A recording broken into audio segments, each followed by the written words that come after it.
guys, welcome to the channel. It's Adam with ND72. So today we got my Clk55 in the shop. So what we're going to be doing today is some maintenance items because we have to do a repair on this car. So a little bit of maintenance and kind of a lot of repair. It's something that I think is very common on M113s, M112s, and a series of the K cars. That is a easy fix, but they'll cause you a lot of little issues, a few check engine lights, weird noises, hesitation, and kind of like jumpy. So we're going to be tackling that today and doing a few other things. So we're going to be knocking out of a series of hoses. So these are all basically crank pressure hoses and so on. We're going to be knocking all these out. I got this kit off of Amazon, and I'm going to show you what actually broke. Alright, so basically like I said, I'm getting a weird noise and kind of a jumping rough idle, and I'm 99% sure I found the problem, so we're going to show you the problem and show you what it sounds like. Alright, what we got right here is one of the hoses that are literally ripped in two. And then you got this one that the previous owner put a clamp on. This thing is rock effing solid. They're supposed to be very spongy. There's a few other lines down there, but those are the culprits. We're going to fire up just so you can kind of hear it. All right.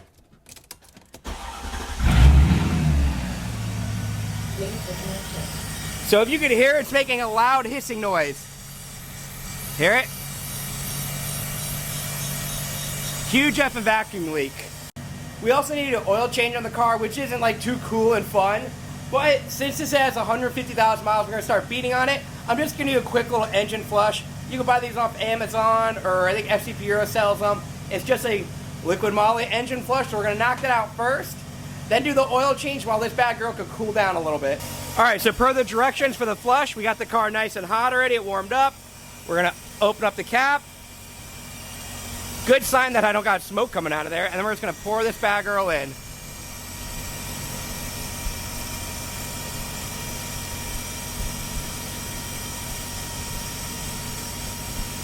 There we go.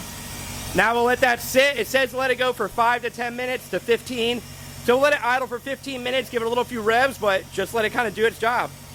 All right, so we let it sit for about 15, 20 minutes roughly, just idling, gave it a couple revs. So that should have flushed and cleaned everything out. So now we're going to put it in the air, just do a quick little oil change. Then I'll start showing you how to work on all that other hose stuff that is kind of annoying, but we want the car to cool down a little bit, so that's why we're going to do the oil change first. All right, small tidbit, we're going to do these oil changes. Remember, you have one plug here, and then one plug over here for the oil. I have this random plug hanging down. I don't really know what it's from, though. I don't know, the car's running fine.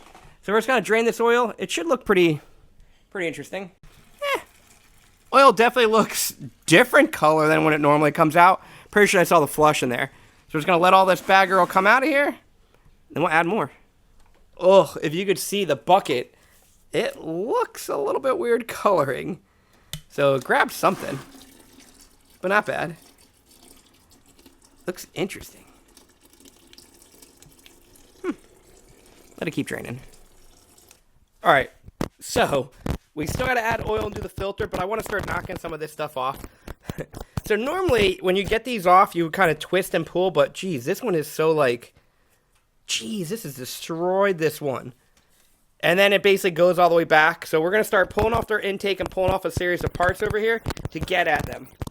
So normally at this point, you pull off your intake system. I have my aftermarket one that I built, so we got to start knocking that bad girl out. It's pretty easy for mine to come out, but yours is going to be quite a bit different. So we're going to pull this out and get it out of the way, and holy poop, I should have let this cool down more.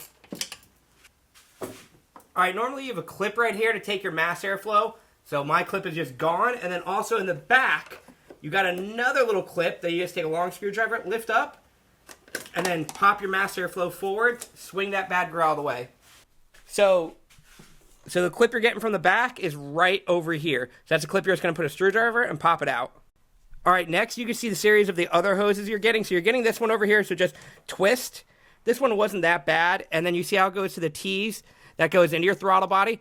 Pop that back girl up.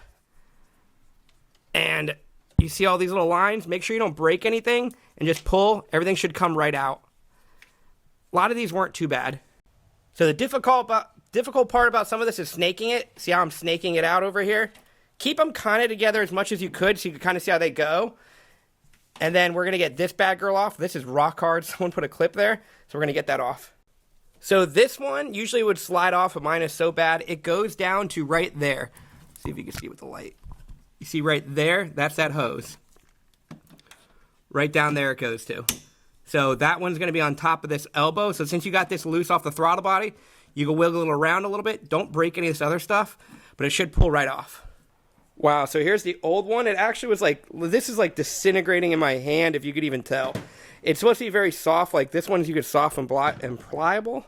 This one is literally just cracking and breaking, look it. And even the inside looked all blown out, so it was not sealing properly. So now we're just going to do the reverse. One little trick that you could do if you live in Florida or something like I do, put this stuff out in the sun at first, let it get soft, and then everything should pop right on so you're not breaking anything. Also, make sure you rebuild it the same way you took it out. So what do I mean about rebuilding the same way? So see how I have this T, I put the nipple there, and honestly, now I have to see if this part broke off because this one's missing it. This one has a little bit longer, so we'll check in there, but also like this bending formation, just match it up. So just get it 1 for 1. So we got the new ones, we're going to make them 1 for 1. All right, we got them all built up, so now we're going to put them in the car, the reverse order, pretty simple. Also, just some little maintenance, we're going to do some mass airflow cleaner on this bad girl. I really should be taking it all out, but I ain't. Give it a quick little squirt. We're going to do both sides. Just give it a clean. This car's got 150,000 miles. I don't know if this has ever been done or new one's been installed, so it don't hurt. Except when I don't hit it. And now time to dry as we put all that stuff back. Also, when you guys are doing it, one tidbit, put them in the same order you took them out. So if you did X, do X first, B, so on and so forth. So I did that big fat one last, so that's the one I put in first. All you gotta do is remember it seats down there and it goes under here, and this stuff will grip on if you let it sit in the sun. So now we're gonna do that whole T configuration and be done with this. All right, to do this, I had to pull out this elbow, pretty straightforward. There's little clips on the bottom and the top over here, and then I'm hoping I can get right into the throttle body, open the blade, and pull that piece out. That didn't go too far in the manifold. All right, we got my probe. We're hoping we could see it.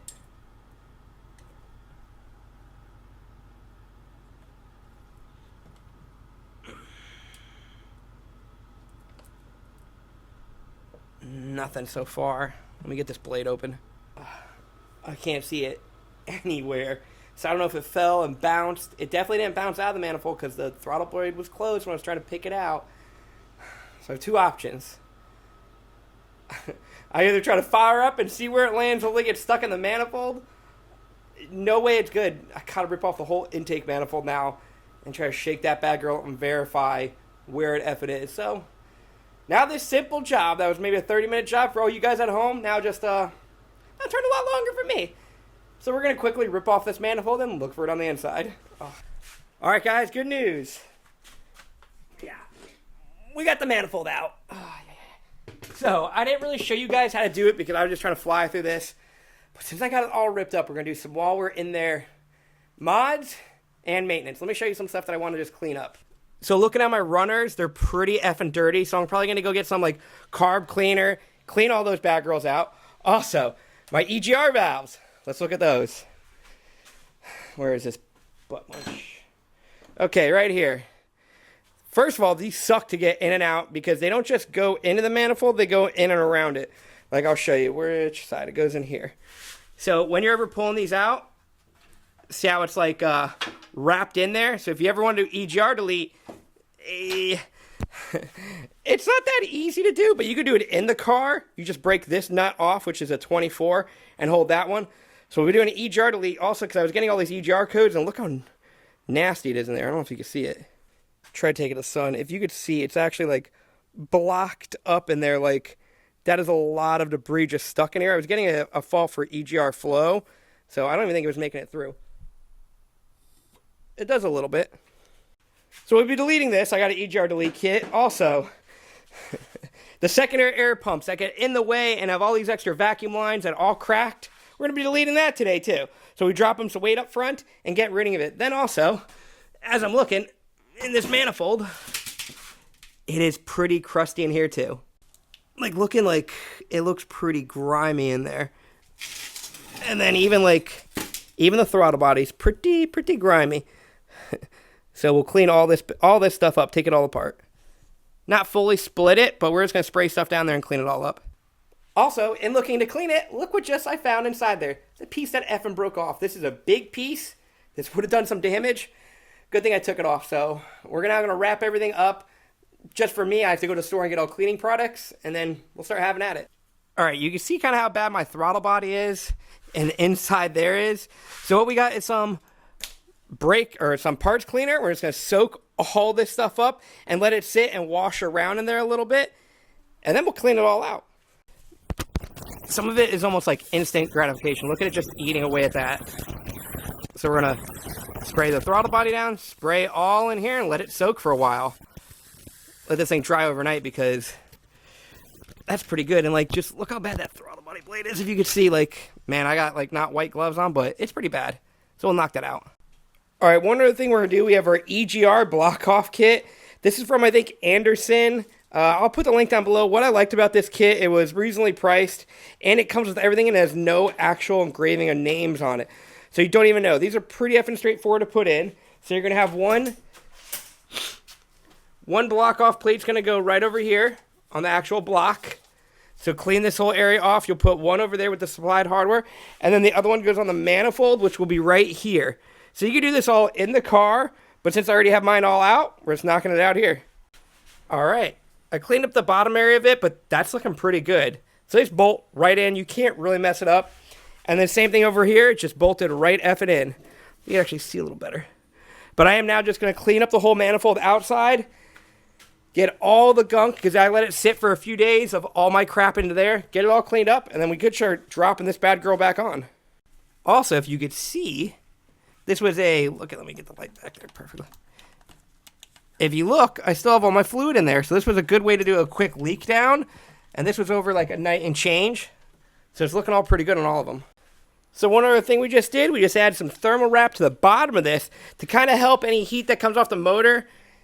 Hopefully that'll kind of help it a little bit to keep this bad girl a little bit cooler. Now we're going to let it sit in the sun so everything get dry underneath. Basically all the chemicals, all that stuff that might be in there. Let this very hot Florida sun dry it out, and we'll start throwing it back on. So we're getting ready to put the intake manifold on. As you see, I got these studs. These are just bolts that I just cut off the heads. They really help out. I do this a lot with the NA stuff. They really help when you put the gasket to line everything up. So I can just drop that manifold right effing on there. And that's what we're going to do right now. So with these little guides, this makes it so easy. Also, do not pull these out until you start getting like the center one started. Then you can pull those out, but not bad. Looking pretty good. All right. As you can see, we got the manifold on. That's all cool. I got it all thermal painted and all. That's all cool. But now, as you see, it's coming right back off. This part that holds the fuel rail on cracked. So now we got to do something else. So we spent a lot of time cleaning this one, making it nice, checking flaps, and it was good. That part's broken. This top manifold's trash now. But the bottom is still good. Now, I do have a spare manifold, and I was just going to throw the spare manifold on, but the spare manifold is broken in a different way. This spare manifold is from my Clk55. I drove that car, I had like 250,000 miles. I used to race it. I beat the crap out of it, and now I kind of know one thing what might have been hindering the power a little bit on that car. Granted, that car was still very fast for an NA 500, but let me show you what I found when I had the other manifold off of something that wouldn't move. So if you look at right here, you got your little actuator for all the flaps inside. So the flaps weren't moving when I grabbed this one, so I pulled apart the actuator thinking it was that. But no, look what is an issue once I pulled everything out. These will not move. They are seized. So you could even go for the rod. Look it. They are supposed to be very springy. This is very effing hard. So something's binding in here. I can spend the time trying to clean this and fix this. I might do that for a spare, but for now, we're just now re-cleaning all that, repainting all that, and doing everything that, and then just switching the two tops. And then this one will be a spare, where I will clean it all out right now, try to get it to not bind anymore, and then I can use it for a future project. Okay, so we're going to turn the fan on, because it's about to get really smoky in here. Because we got everything basically all back on. It's looking pretty good, but I want to make sure. We already kind of cranked it a few times, but I put the fan on because I'm pretty sure we're going to start smoking this bad girl out bad. Get this bad girl up. Alright, it fired right up. Running a little rough and definitely smoking.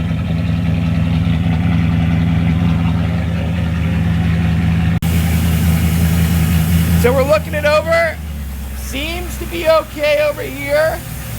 Right now we're here in the big base of the intake. Let's see if it leaks. Yeah, I don't think I have a vacuum leak or it would have kept running. So we're gonna put the intake back on because I don't want to suck. Like, we can already see how smoky it's get. I don't want to really suck anything up in there. And we'll let it run and let it burn off all those chemicals that are probably still in there. So we got the intake on. One thing I did just notice, I forgot the map sensor hose. And I got these two big vacuum ones. So one of them should have been for the secondary air pump, which we're deleting. So that's not gonna worry. So I gotta plug that bad girl up and I gotta bring it from the map to there. I should have some extra hose for that. Well, added to this ordeal of poopiness, the map sensor tip is broken off. If you can see, she is broken. So luckily I have a spare map sensor in my parts bin, which is a brand new map sensor that I was using for another car. I'm gonna throw that bad girl on there. Ooh, look, brand new Bosch map sensor. Let's throw this bad girl on there and get rid of that one. That's trash now. All right, we now have the new map sensor in, the new Bosch one, with a nice new hose, and the plug that was for the secondary air pump. We're basically all good. I have one more ground that's supposed to go over here, but I don't really think it does anything except for the secondary air pump, so we'll run it. If I get any word faults, I'll ground it out again. So it's running way smoother than it ever has. It's looking pretty cool. We just want to let it keep going. We're going to give it a few revs just to kind of burn some of this other crap off that might be in there. Let it warm up a little bit though. So we let it run for a while, and I want to show you something with all the cleaning and that tape on the bottom, this thermal coating. Look at the temps. 95, can you see? Am I on a weird angle? 95 there, and on the intake, 103. So whatever, it is just so much colder down there. Now it has air to actually flow over the front of the car, or the front of the manifold, and it has that tape and that ceramic coating on it. It's pretty nice, and I think it looks kind of cool. I still need to clean everything up and button it, but one thing I do want to do really quick, let's go rev this bad girl in the garage. See how much smoke comes out. Give you a little point of view of behind me. Let's see. Eat my feet.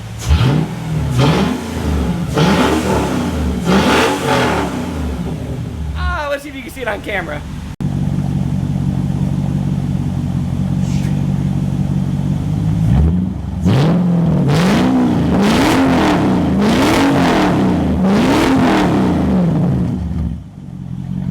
So definitely with all that, like, I put a lot of seat foam, stuff on the valves, stuff to clean everything off.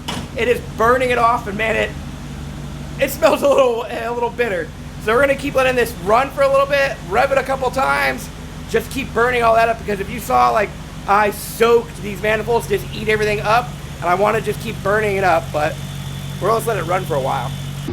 All right, so we're taking the Clk55 out for the test drive after we did all that cleaning of the manifold, and now we got the new map sensor on, and so on and so forth. And geez, like, idling feels so much smoother. Now we got rid of all those vacuum leaks, and then, like, we'll take it for a little rip over here in Mexico.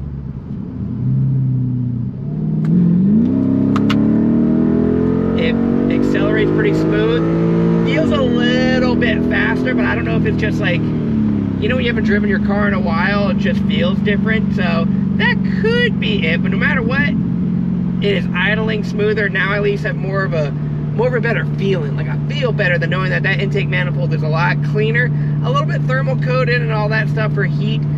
We will be doing a little bit of testing on the whole intake setup in the next video. We did half of that, and then I ended up effing up and having to do the intake. So we'll kind of show you guys all that data in the next one, but hopefully you guys like this video. Hopefully you people out there don't have like a 20-minute job that turns into like a 2-hour job, because that always kind of, it sucks. It does suck, but we got it done, and it is what it is. So we're gonna keep playing with this car, and I'll catch you guys later. See you next time. This is Adam with ND72.